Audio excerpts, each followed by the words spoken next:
先生、古い話なんでございますけど、はい、私の若い時に私の大変仲のいいお友達が結婚して1年目に亡くなったんでございます。はいはい、そしてその方のお舅さんという方は大変信仰心の厚い方で、夜中でも水が浴びたくなってなんか神社行って水を浴びるというような大変いいお舅さんで、よくお世話をなすったんでございます。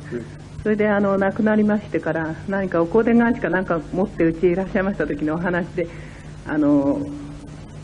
そのお嫁さんがもう40出ていらっしゃるそうでして、それで入り口に立っていたり、それから寝床の中に旦那様と一緒に寝てたり、それから墓参りなんか行きますとおんぶしてたり、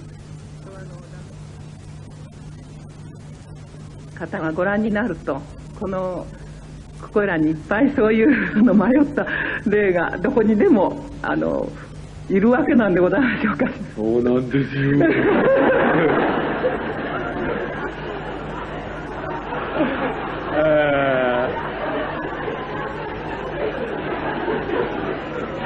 本当にそうなんですよ。それで困っちゃうのよ。本当にね、死んだら命がないもんだと思ってるでしょう、みんな。あれが一番困るよ。死んだら意識がなくなったらもうそれまでだってね、この苦しみを死んでしまえばもう消えるなんて嘘なんですよ。死んでしまったって消えないんですよ、それはね。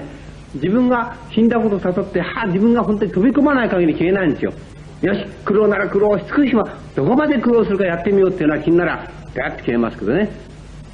だから、一番先に知らせることは、死んでも命があるんだ。死んでも意識が復活するんだっていうことに、肉体がなくても幽体なり霊体なりあって、ちゃんと生きているんだよ、人間はということが、本当に本当に分かんなくてもいいんですよ。これでいつも聞いてて潜在意識入っていればね、ここは霊界かないいか思いますもん。ね、聞いていれば思いますよ。皆さん迎えが来るから思っても思わなくてもちゃんとやってくれますけども、やっぱり思いますよね。肉体なくなって、どこだろう、ここは。私は病気でこうなって、死んだ、霊界だなって思いますよ、それはね、知ってりゃ。聞いてれば。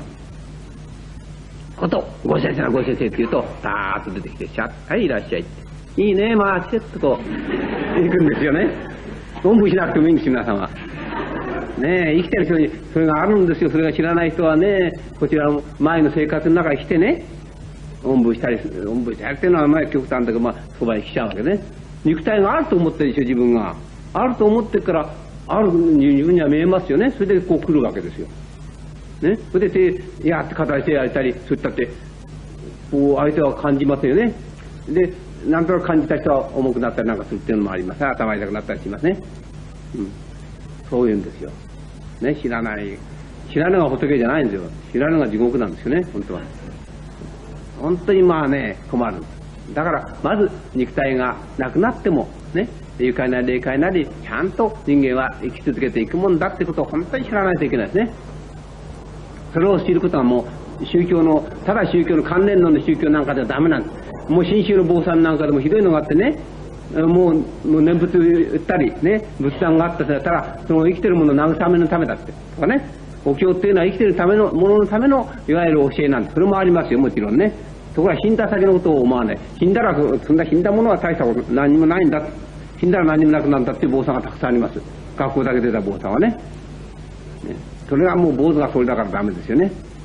あれがもう死んだら、もう死んでもいくら永遠に個性というものがあって人間は存続しているんだということがなんですね。それは知らなきゃいけない。そういうことになるとどういうことになるかというと、人間とは肉体がないということになるんですよ。肉体は一つの器に過ぎないね、私の持論ですよね。器に過ぎないね。他の波動で幽体の波動もあれば霊体の波動もあれば身体の波動があって、そういうところにいつも住んでんだよと。で身体のところに一番上のところに本心があってね、本心があって、そこから光が出ていろんな形を作ってこうやって生きてるんですよと、こういうふうに言うわけですね。それからね、さっき話が四十九日っていうのあったでしょ。四十九日の間はね、なかなか誘拐に目覚めないで肉体界のそばにいるわけですね。普通はそうなんですね。それ四十九っていうのは宇宙科学での数なんですよ。七七でね、49が中心になってるんです。49っていうのがね。でやっぱり科学的なことなんです、これがね。それを知らないで、現実的にそう見た霊界で、ね、念願で見た人が49日誰もいるから、49日っていうものはね、その死んだところのそばにいるから、ということを知らせるわけですね。ところが40区っていうのは、20区っていうのは宇宙科学でも大事な数ですね。7が完成で大事な数と同じように40区も大事なんです。ね、宇宙科学の40区に分かれて働いてる場所があるんですね。そんなんで宇宙科学やってますとね、そういうことが実によく分かるんですよ。これがまた数学的に、要するに科学的に分かってくるね。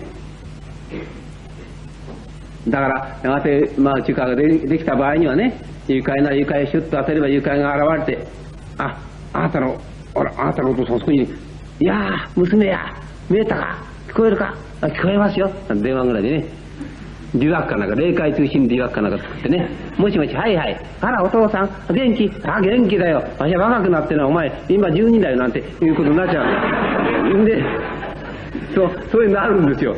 そうなるとね、今度は死ぬこと怖くなくなりますね。初めから分かってるから、お前もうじき来るんだよ、あと1年で来るんだ、だからいいとこだとこっちはもう本当にもう綺麗な花が咲いててな、もう鳥が鳴いていいとこだ、早く来い早くなってね、ということになるでしょう。なるんですよ、必ず。そうならないとね、死の恐怖が本当はなくならないと思うんですね。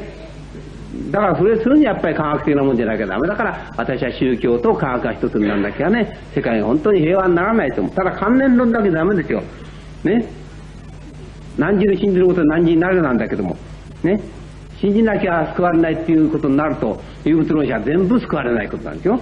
それでは世界が平和になりはしません。だから科学的に死んだらこうなんだ、お前の行いはこうなんだ、お前がそのまま行っている行いはこうなるんだってパーッと鏡のように見せられると。ね。未来のことを見せられたらびっくりしちゃって悪いことはできなくなるよね、絶対。そうでしょね。後で例えばお前がそうやって例えば人をいじめてたら、よしお前の未来の姿見せてやるぜって見せるとね、科学的に見せたら、それが苦しめられてみんなにぶん殴られたりなんかしてたらね、それはもう怖いからやらなくなりましょう。だから見せられない人でね、そうならないんですね。だからそういう会もできると思うんですよね。あらゆるものができると思うんです。そうならないと本当の平和は来ないと思うんですね。そうなるためにやっぱり宇宙科学が大事なんですね。で、それをなるためにやっぱり世界平和の祈りが大事だっていうことになるんですよね。だからやっぱり消えてくださる世界平和の祈りを皆さんがやっていることは、皆さんが要するに大光明をこう振り分けるね、変電所だと、一人一人が変電所なんだ、光明の変電所だと思い込むことが必要ですね。